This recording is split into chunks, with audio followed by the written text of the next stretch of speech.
सगळ्यांना शुभ सकाळ. आणि अशी माझी मस्तपैकी गावची लास्टची थंडगार सकाळ होती. तशीच येऊन चुलीजवळ बसली आणि बघितलं तर मावशी मस्त गरम गरम भाकऱ्या आणि पिठलं बनवत होती. अशीच टम्म फुगलेली भाकरी आणि पिठलं घेतलं आणि सकाळी सकाळी अशी थंडगार वातावरणात चुलीजवळ खायला बसली. पिठलं एकदम टेस्टी झालेलं आणि असं गरम गरम पिठलं भाकरं खाण्याची खूप मजा वेगळीच आहे. तसंच पिठलं भाकरं खाऊन झाल्यावर मुलांसोबत थोडं चित्र रंगवून घेतलं आणि मग आमची नट्टू आली आणि नट्टू आलेली पेरू घेऊन. पेरू खाल्ला आणि मस्तपैकी नट्टूने आम्हाला डान्स करून दाखवला. अग्गूबाई डग्गूबाईचा डान्स बघितल्यानंतर मस्तपैकी दादाने अळूची पानं मोठमोठी घेऊन मला मुंबईसाठी नेण्यासाठी आणलेली. ती घेतली आणि तसेच मस्तपैकी बनवलेलं अळूचं फतफतं खाल्लं. फटाफट कपडे चेंज करून घेतले आणि ट्रेनमध्ये खाण्यासाठी अंड्याचा पोळा बनवून घेतला आणि पटापट मावशीने दिलेलं सगळं सामान घेऊन बॅगमध्ये पॅक करून घेतलं.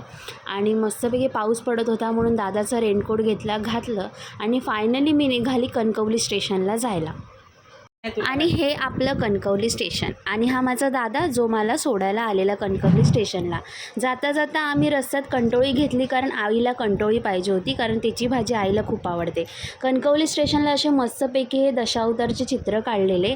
आम्ही स्टेशनवर पोचलो, ट्रेनचा वेट केला आणि फायनली आमची ट्रेन आली. दादाला बाय बाय करून मी फायनली निघाली मुंबईच्या रस्त्याला.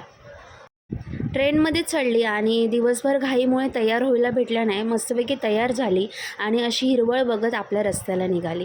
माझ्या सीटवर बसून मी मस्तपैकी घेतलेला अंड्याचा पोळा खायला घेतला, कारण माझी सीट होती एकदम वरची आणि हे खालचं सगळं दृश्य.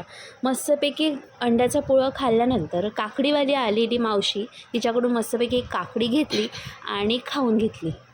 थोड्या वेळ दुपारची झोप काढली आणि संध्याकाळी मस्तपैकी भेळ खाल्ली. तर अशीच मी खात खात दादर स्टेशनला फायनली आपल्या मुंबईला पोचली.